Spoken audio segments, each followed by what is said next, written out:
شروع اللہ کے نام سے جو بڑا مہربان نہایت رحم والا ہے۔ جن لوگوں نے کفر کیا اور اوروں کو خدا کے رستے سے روکا، خدا نے ان کے اعمال برباد کر دیے، اور جو ایمان لائے اور نیک عمل کرتے رہے اور جو کتاب محمد صلی اللہ علیہ وآلہ وسلم پر نازل ہوئی اسے مانتے رہے اور وہ ان کے پروردگار کی طرف سے برحق ہے، ان سے ان کے گناہ دور کر دیے اور ان کی حالت سنوار دی۔ یہ ہفتے اعمال اور اصلاح حال اس لیے ہے کہ جن لوگوں نے کفر کیا انہوں نے جھوٹی بات کی پیروی کی، اور جو ایمان لائے وہ اپنے پروردگار کی طرف سے دین حق کے پیچھے چلے۔ اسی طرح خدا لوگوں سے ان کے حالات بیان فرماتا ہے۔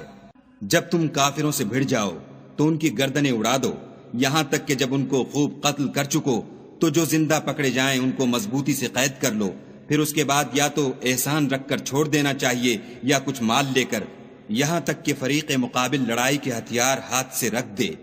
یہ حکم یاد رکھو، اور اگر خدا چاہتا تو اور طرح ان سے انتقام لے لیتا،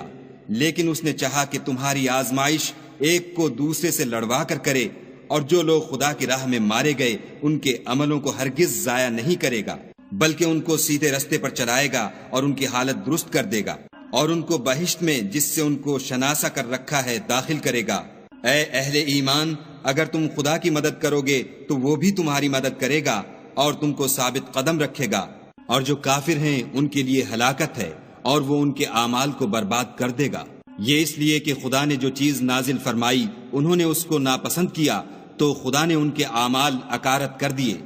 کیا انہوں نے ملک میں سیر نہیں کی تاکہ دیکھتے کہ جو لوگ ان سے پہلے تھے ان کا انجام کیسا ہوا؟ خدا نے ان پر تباہی ڈال دی، اور اسی طرح کا عذاب ان کافروں کو ہوگا۔ یہ اس لیے کہ جو مومن ہیں ان کا خدا کارساز ہے اور کافروں کا کوئی کارساز نہیں۔ جو لوگ ایمان لائے اور عمل نیک کرتے رہے ان کو خدا بہشتوں میں جن کے نیچے نہریں بہہ رہی ہیں داخل فرمائے گا، اور جو کافر ہیں وہ فائدے اٹھاتے ہیں اور اس طرح کھاتے ہیں جیسے حیوان کھاتے ہیں، اور ان کا ٹھکانہ دوزخ ہے۔ اور بہت سی بستیاں تمہاری بستی سے جس کے باشندوں نے تمہیں وہاں سے نکال دیا زور و قوت میں کہیں بڑھ کر تھیں، ہم نے ان کا ستیہ ناش کر دیا اور ان کا کوئی مددگار نہ ہوا۔ بھلا جو شخص اپنے پروردگار کی مہربانی سے کھلے رستے پر چل رہا ہو وہ ان کی طرح ہو سکتا ہے جن کے اعمال بد انہیں اچھے کر کے دکھائے جائیں اور جو اپنی خواہشوں کی پیروی کریں۔ جنت جس کا پرہیزگاروں سے وعدہ کیا جاتا ہے،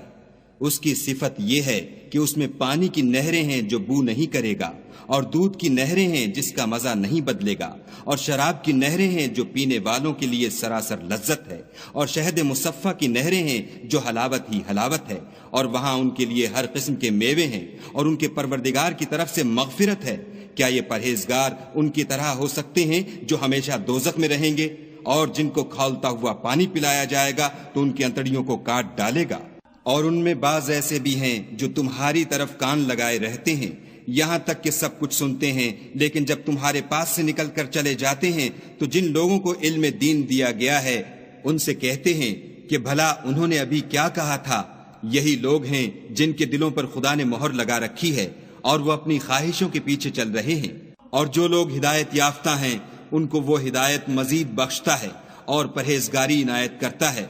اب تو یہ لوگ قیامت ہی کو دیکھتے ہیں کہ ناگہاں ان پر آ واقع ہو، سو اس کی نشانیاں وقوع میں آ چکی ہیں، پھر جب وہ ان پر آ نازل ہوگی اس وقت انہیں نصیحت کہاں مفید ہو سکے گی۔ پس جان رکھو کہ خدا کے سوا کوئی معبود نہیں، اور اپنے گناہوں کی معافی مانگو، اور مومن مردوں اور مومن عورتوں کے لیے بھی، اور خدا تم لوگوں کے چلنے پھرنے اور ٹھہرنے سے واقف ہے۔ اور مومن لوگ کہتے ہیں کہ جہاد کی کوئی صورت کیوں نازل نہیں ہوتی، لیکن جب کوئی صاف معنوں کی صورت نازل ہو اور اس میں جہاد کا بیان ہو تو جن لوگوں کے دلوں میں نفاق کا مرض ہے تم ان کو دیکھو کہ تمہاری طرف اس طرح دیکھنے لگیں جس طرح کسی پر موت کی بے ہوشی طاری ہو رہی ہو، سو ان کے لیے خرابی ہے۔ خوب کام تو فرما برداری اور پسندیدہ بات کہنا ہے، پھر جب جہاد کی بات پختہ ہو گئی تو اگر یہ لوگ خدا سے سچے رہنا چاہتے تو ان کے لیے بہت اچھا ہوتا۔ اے منافقو، تم سے عجب نہیں کہ اگر تم حاکم ہو جاؤ تو ملک میں خرابی کرنے لگو اور اپنے رشتوں کو توڑ ڈالو۔ یہی لوگ ہیں جن پر خدا نے لعنت کی ہے اور ان کے کانوں کو بہرا اور ان کی آنکھوں کو اندھا کر دیا ہے۔ بھلا یہ لوگ قرآن میں غور نہیں کرتے یا ان کے دلوں پر قفل لگ رہے ہیں؟ جو لوگ راہ ہدایت ظاہر ہونے کے بعد پیٹھ دے کر پھر گئے، شیطان نے یہ کام ان کو مزین کر دکھایا اور انہیں طول عمر کا وعدہ دیا۔ یہ اس لیے کہ جو لوگ خدا کی اتاری ہوئی کتاب سے بیزار ہیں، یہ ان سے کہتے ہیں کہ بعض کاموں میں ہم تمہاری بات بھی مانیں گے اور خدا ان کے پوشیدہ مشوروں سے واقف ہے۔ تو اس وقت ان کا کیسا حال ہوگا جب فرشتے ان کی جان نکالیں گے اور ان کے منہوں اور پیٹھوں پر مارتے جائیں گے۔ یہ اس لیے کہ جس چیز سے خدا ناخوش ہے یہ اس کے پیچھے چلے اور اس کی خوشنودی کو اچھا نہ سمجھے، تو اس نے بھی ان کے عملوں کو برباد کر دیا۔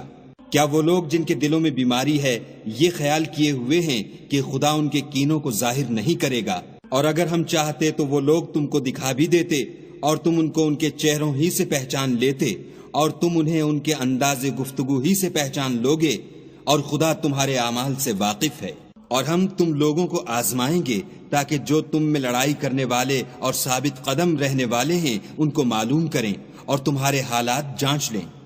جن لوگوں کو سیدھا رستہ معلوم ہو گیا اور پھر بھی انہوں نے کفر کیا اور لوگوں کو خدا کی راہ سے روکا اور پیغمبر کی مخالفت کی، وہ خدا کا کچھ بھی بگاڑ نہیں سکیں گے اور خدا ان کا سب کیا کرایا اکارت کر دے گا۔ مومنو، خدا کا ارشاد مانو اور پیغمبر کی فرما برداری کرو اور اپنے عملوں کو ضائع نہ ہونے دو۔ جو لوگ کافر ہوئے اور خدا کے رستے سے روکتے رہے پھر کافر ہی مر گئے، خدا ان کو ہرگز نہیں بخشے گا۔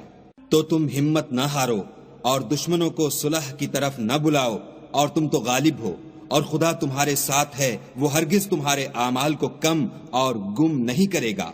دنیا کی زندگی تو محض کھیل اور تماشا ہے، اور اگر تم ایمان لاؤ گے اور پرہیزگاری کرو گے تو وہ تم کو تمہارا اجر دے گا اور تم سے تمہارا مال طلب نہیں کرے گا۔ اگر وہ تم سے مال طلب کرے اور تمہیں تنگ کرے تو تم بخل کرنے لگو، اور وہ بخل تمہاری بدنیتی ظاہر کر کے رہے۔ دیکھو، تم وہ لوگ ہو کہ خدا کی راہ میں خرچ کرنے کے لیے بلائے جاتے ہو، تو تم میں ایسے شخص بھی ہیں جو بخل کرنے لگتے ہیں، اور جو بخل کرتا ہے اپنے آپ سے بخل کرتا ہے، اور خدا بے نیاز ہے اور تم محتاج۔ اور اگر تم منہ پھیرو گے تو وہ تمہاری جگہ اور لوگوں کو لے آئے گا، اور وہ تمہاری طرح کے نہیں ہوں گے۔